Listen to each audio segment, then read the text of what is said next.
You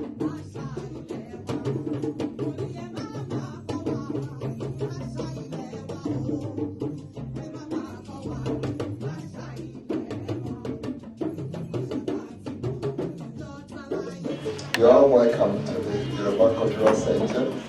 You all need to know what Yoruba means. Yorubas are one of the main groups of Africans who have made an impact on the world for the past 100 years or more. And in this country, immigrants from Yoruba land are very prominent in the professions like doctors, lawyers, pharmacists. In Dallas area, if you go to a pharmacy and you see a black person, just be sure half of the time is Nigerian and is Yoruba. And then in terms of our influence in this country too, in Hollywood for instance, if you watch The Last Star Wars, there was a guy there, John Boyega, is a Nigerian, who acted in The Last Jedi. And we have athletes like Auntie Tokumbo, from they are Nigerians. His name is Ade Tokumbo. And then we also have Akeem Olajuwon, who was an NBA All-Stars in the old days. And we also have lots of African Americans who are Yorubas, like Akeem, like Karim Abdul-Jabbar. His grandmother spoke Yoruba, Karim. And Muhammad Ali went to Nigeria after he won his championship in 1963, and he became a Yoruba son. He was given instead of painting and leg of him in Yoruba, Agbada, and the talking drum. And the same thing with Louis Armstrong Satchmo, went to Nigeria and introduced trumpet to the highlife music. So we are here this week to celebrate Black History Month. We want to synthesize the African American experience with the rich Yoruba cultural legacy. For people to know that if you are African in this country, you are African. So the African comes before American. It's called African American. It's not American African. So your African culture should be very strong in you and should be proud of it. Nothing to be ashamed of. So what we have in this center is to make African Americans to embrace Yoruba culture and to know that it's important. It helps our children, the dressing, the language. Also there are some values that it preaches, like honesty, hard work, go to college, accomplish things. So today we are going to have an introduction by Dr. Olorunfemi, who is the Vice President of the Yoruba Cultural Center. So. Thank you. Round of applause.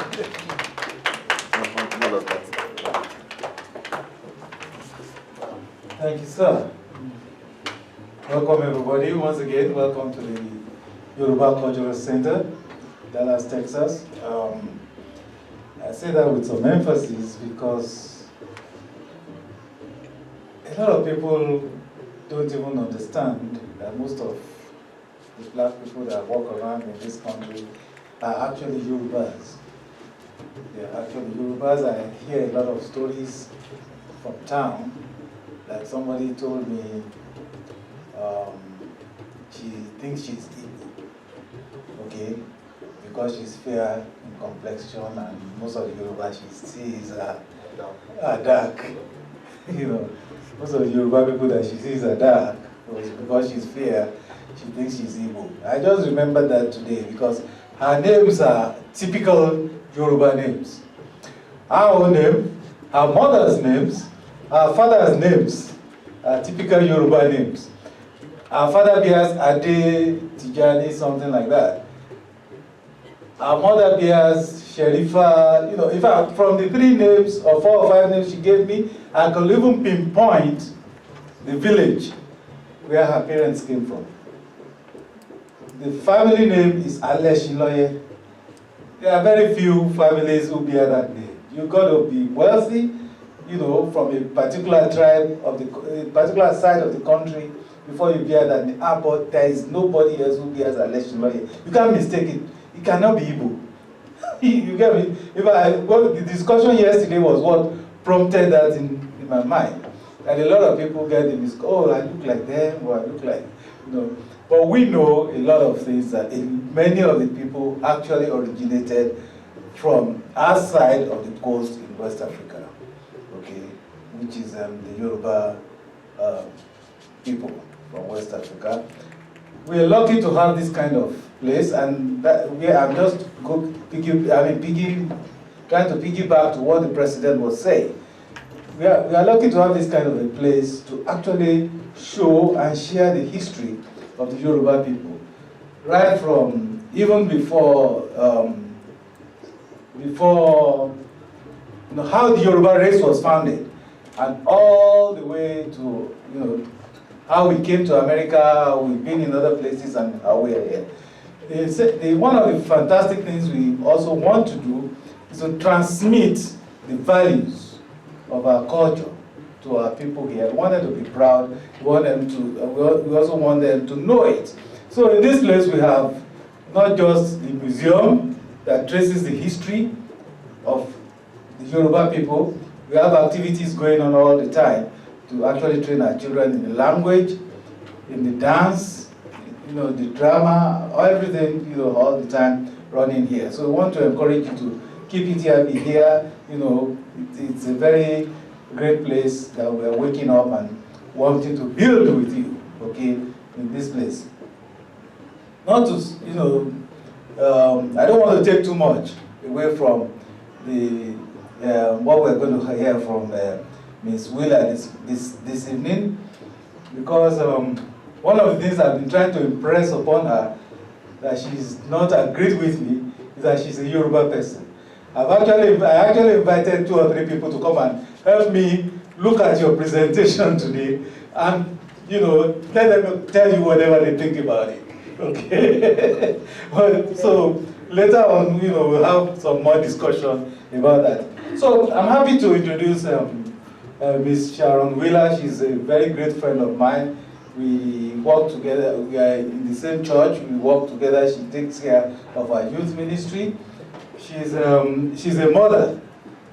She's a very, very wonderful mother. Somebody to learn from, and under whose armpit we all run when we have issues and we have challenges. Okay, Ms. Wheeler was born in New York City, and she's going to tell you about that, and why it's important for us to have that discussion here today. It's very important because of the way she grew up, also in that community. Okay, for somebody this, of her age, being able, you must know that she saw some things, right? And she's able to tell us a few of some of those things, and we're going to learn, all of us, from how it integrates from all the way from Africa to here, because now we are moving forward as a people, as one people with one blood and with one race. So she loves the African,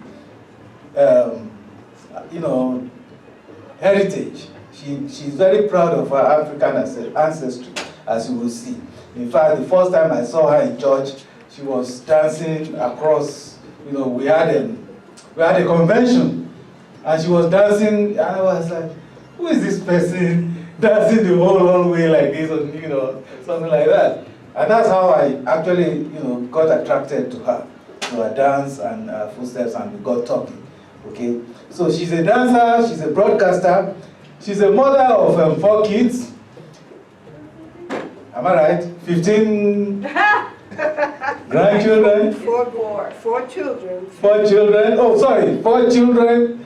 15 grandchildren. Right. 21 great-grandchildren, right? And 1 on the way, yes, sir. Okay, and we discovered another one today. So the Lord has blessed her. God has been with her. So we are proud of her. We are, she's somebody we can all learn from in wonderful ways. So I hand it over without much ado to Ms. Sharon Wheeler. Yes. Thank you for that illustrious invitation. And it's just an exciting time for me to be here. And it's so funny, all of my family is East Coast, and I told them that I was going to be speaking regarding our African heritage from as far back as we can trace.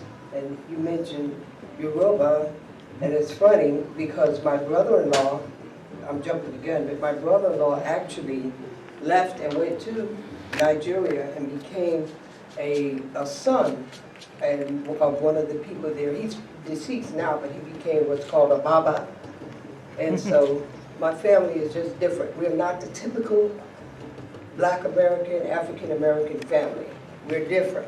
So a lot of notes, but because of the time, I wanted to thank you all for this opportunity to be here to speak on the virtues of African womanhood in the American community. First, I'd like to thank my Pastor Noah, who invited me, and especially all of my supporters. My supporters, my team, can you stand up, please? I know you wasn't expecting this, but can you stand up, all my supporters? All right. All right, thank you, thank you. Okay, the English poet John Donne, writing in the 17th century, famously wrote that no man is an island entire of himself. He was comparing people to countries and arguing for the interconnectedness of people, even with God. So bless you for coming. Okay, as Pastor said, I was born and raised in Harlem. And as a child, all the stories that I heard from my mother, dating back to about my grandmother, they were all Marcus Garveyites. And if we know Marcus Garvey, he was prolific for African history and culture, Universal Negro Improvement Association, African Communities League. That was his organization that he started himself. Now Marcus Garvey was actually a Jamaican, and he just had a great love for the African people and for all of us, and wanted us to know, hey, we're not from here. We do have a home, regardless of how we went, through this diaspora, dropped here, dropped there, dropped wherever. But we are all one people, and we do have a home. So, growing up, these young ladies right here, the name of the group is the Sankore Nubian Cultural Workshop, and they were very historic. And the reason I brought them up was because my sister, which is this one here, her name was Faith, but it changed to Amani. They all, my brothers and sisters, the names, they adapted Swahili names from the continent. Even the last name is Amani Kinshasa. She's no more Amani Tucker. Okay, so the Sankore Nubian Cultural Workshop was a group of women started by Miriam Samad. She's deceased now, but she died about at 93. But this picture here is in black and white, and this was back in the early 60s. I was just about 12 or 13 at that time. What they would do was wear red, black, and green, and they would go out into the community, and they would talk about the black culture, the African culture of who we are, where we're from, why we need to respect.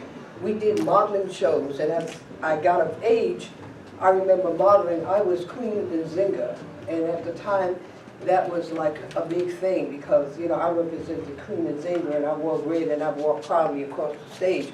And what she was doing was letting them know that we were kings and priests, that we just were just natural, normal people, everyday people. So, with that being said, we traveled from like Manhattan to Harlem. We did go to the universities, and we did the fashion shows there, and we allowed people to ask questions and things like that, just giving them some sort of encouragement, and letting them know that you are somebody, you do have a home, okay, which is one thing that Marcus Garvey was trying to do. And I remember, going back to that, my mother said, my grandmother, who was a definite radical political activist in Jamaica, she took my mother to the movies, and there was something that was said that was negative about Marcus Garvey. And my grandmother, who stood close to 6 feet, got up and rebuked those people and she was just talking loud and really letting them know, you cannot talk about us like that, and they ushered my mother and my grandmother out. So I'm telling you, I come from a radical background. Even with these groups, during the years of the Black Panther Party, we were influential with getting food to the community and letting the people know, not about the violence and all of that, but to let you know that we are a cohesive unit. We need to work together. So after doing the modeling and everything, we moved on to, you can give me the next slide, I'll explain a little bit about that. Everything we do, our birthday parties are not just birthday parties. We have drumming. All my nephews drum. All my brothers were the one, Tamama was the one that actually contributed for the pictures and everything. They were drummers. My brother-in-law, his sons, the one that went to Africa, to Nigeria, and became a son of one of the kings there, and came back, his sons, Rahman and Rashid, they drum. They dance with drums. I mean, Rashid is deceased, but if you could see, you couldn't tell the difference as to where they were born, because it was so natural. It's inbred in us. It's in the blood. So these are some of the drumming. You can just roll the first one.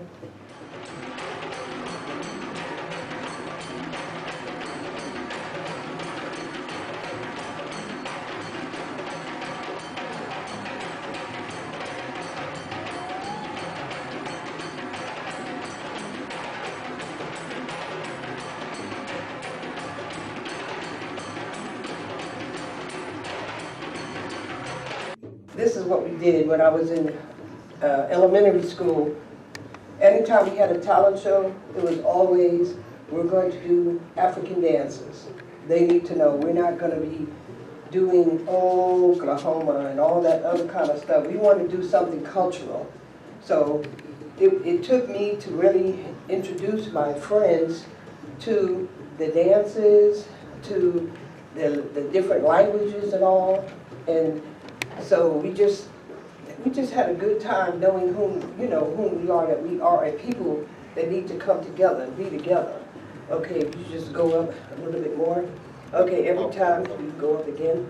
When we have, like I said, our family reunions, this is what we do. Our African roots, my family is connected, our family tree is connected to Africa. That's where we're from. Now I found out, which I didn't know, 2 years ago, my sister who is 93 said that my mother's father, who deceased before she was actually born, I think, he was from Sierra Leone. And I'm like, what? I said, I had no idea. All these years, and I'm just finding this out, but she's so old, she knows these different stories. So everything that we do, we give honor to our ancestors. You can go on again. I think there's another one. So here I am now. No, this is not me, this is my niece. I'm an African woman. These are some of the t-shirts that we put together. This is, you see the pictures in black and white. This was back in the early 70s, and I had moved to Alabama from Worcester, Massachusetts. But while in Worcester, I was going to college there, and I met a lot of Nana Kwames and a lot of people from Ethiopia and just different parts of Africa. And I remember one day, this is a funny story, they were cooking some, I think it was the Ghanaians were cooking something called the groundnut stew. So you know what the groundnut stew is, okay. So they cooking groundnut stew. So he said, oh, we got some shrimp. We got some shrimp on a stick. We smoked the shrimp. I'm like, okay. I said, that's good. He said, yeah, you want to taste it?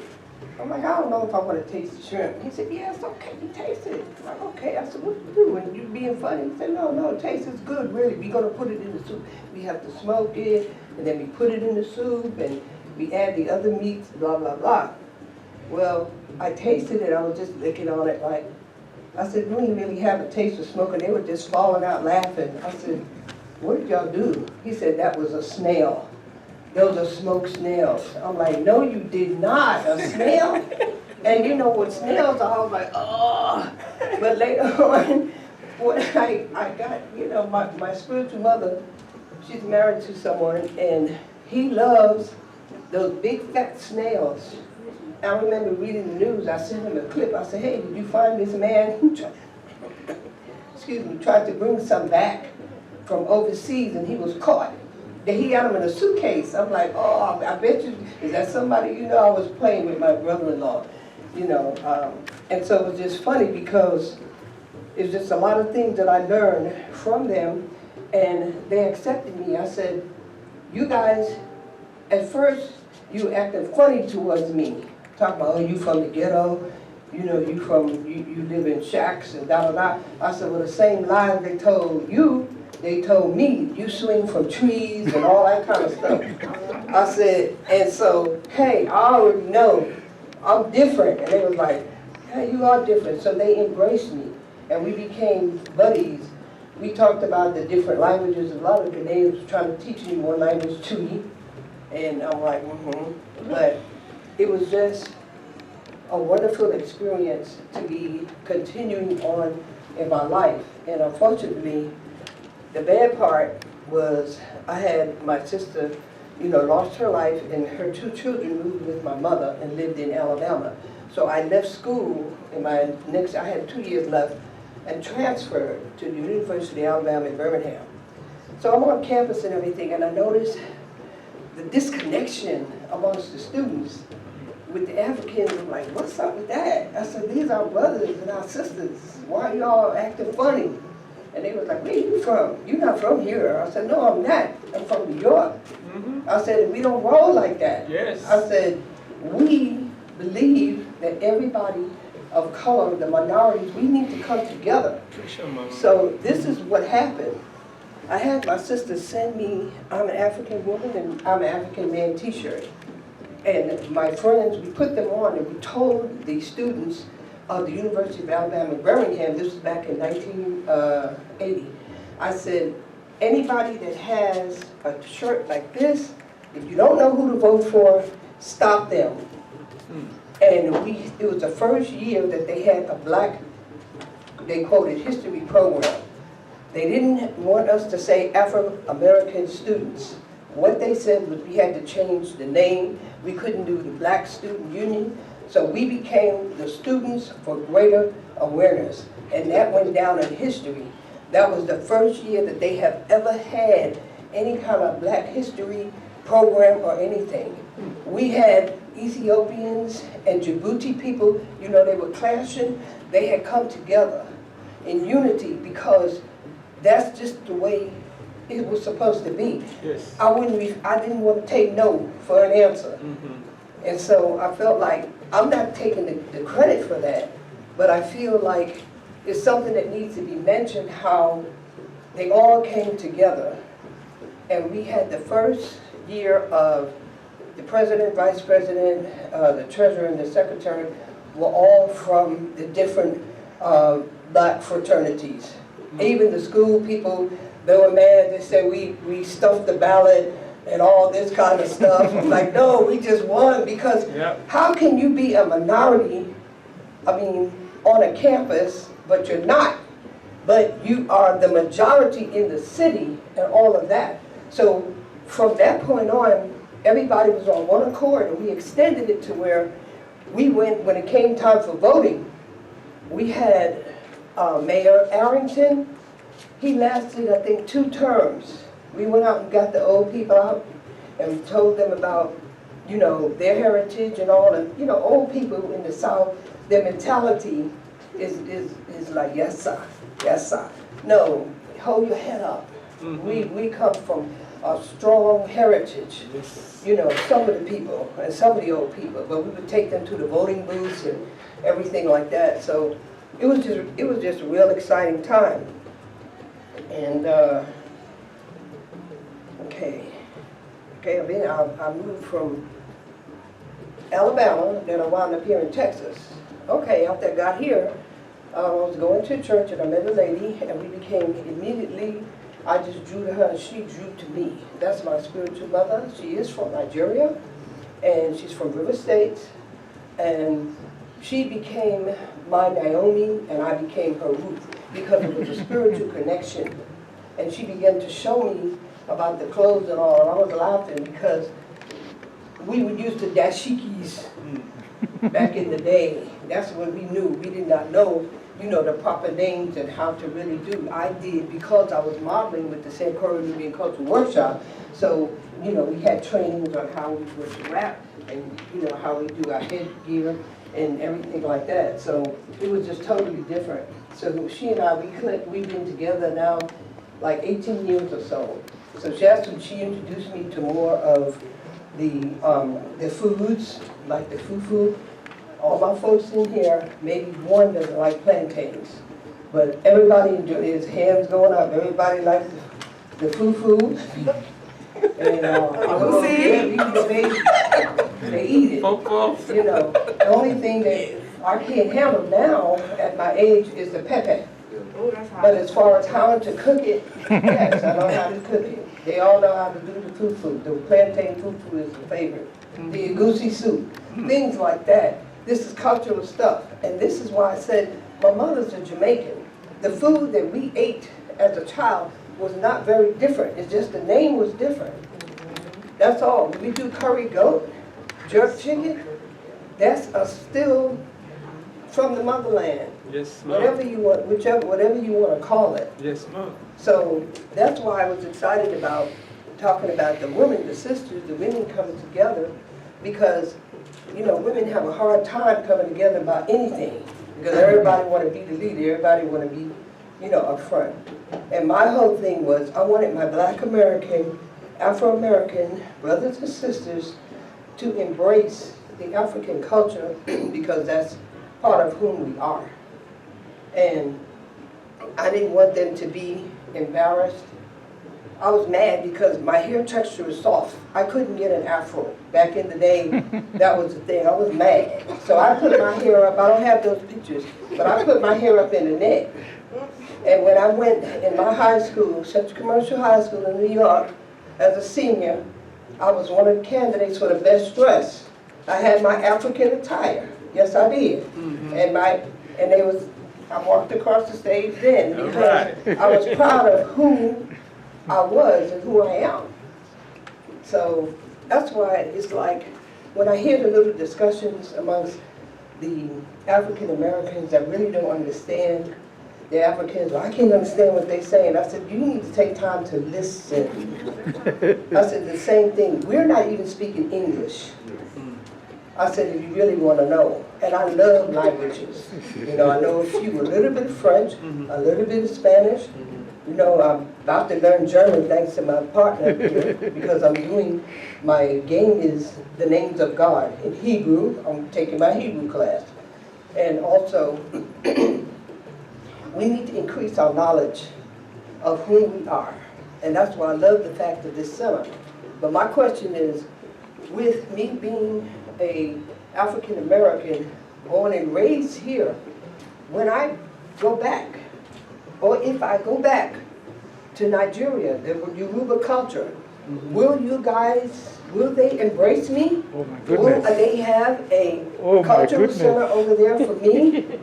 You know what I'm saying? Answer the question. Right. Yes, I'm very sure that when you go to Nigeria, people will be very happy to have you and to embrace you, because Nigerians, Yorubas are very welcoming.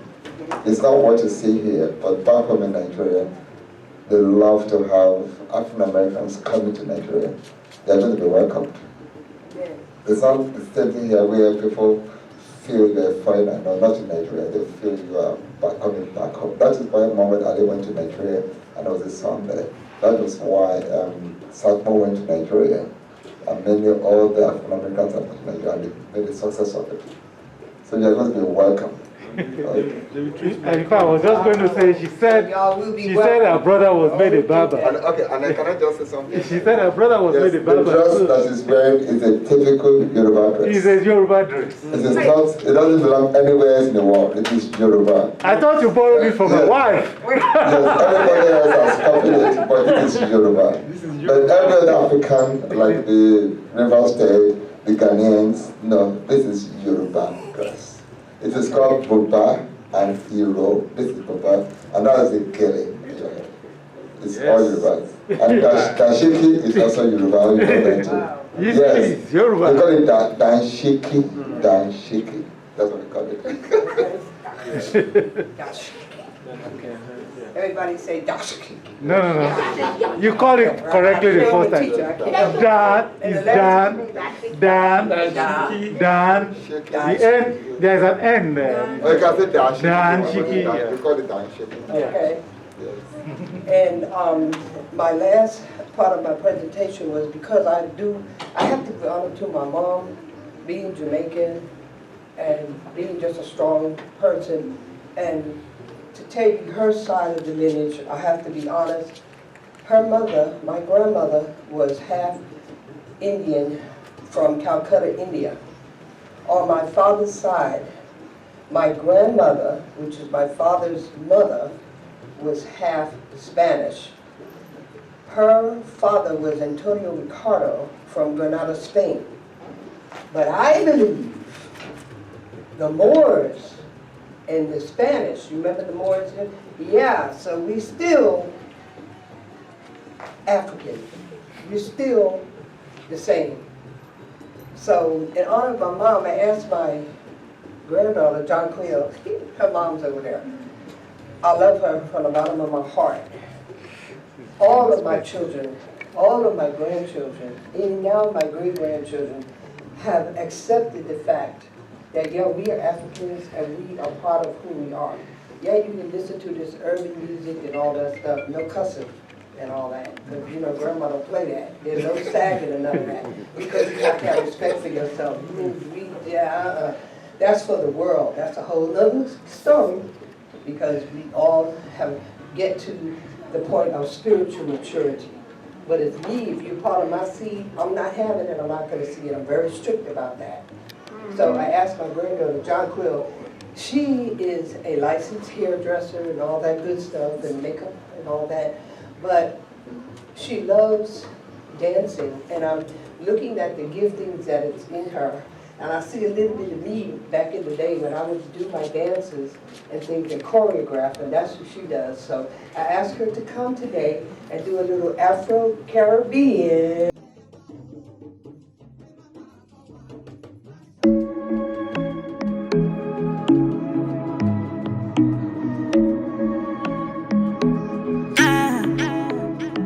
She wants a gangster in a bed tonight.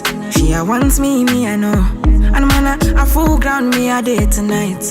She a calling my phone. Oh, she say why me so unruly. Tell me the main reason you want me. The man with a ED. Curious girl, she got questions for Siri. We got that booty and wine for me. So crazy, you driving me. Girl, you put it on me nicely. She riding it, I'm sliding it. Spread your two legs slightly. Oh, mama, spread them so widely. Caribbean girl won't die for me. She have to die for me, yeah. Bounce your body out, we bounce you out. Girl, you go down, not to south. Sure you agree, I know fish out. Yeah. Bounce your body out, we bounce you out. I'm on no scream, no to shout. Yeah, no loud them, no loud them. Cook that thing. Ninja boy, me not fear nothing. Me, I'm like money and they smell like mint. In a come for you every day flaunting. Yoruba demon and they knock anything. Burning the midnight with a Rizla. And I cock me rifle just to ease a Gina. Better quickly stop the teaser. Give what belongs to Caesar, to Caesar. We got that booty and wine for me. So crazy, you driving me. Girl, you put it on me nicely. She riding it, I'm sliding it. Ready out to let's slide.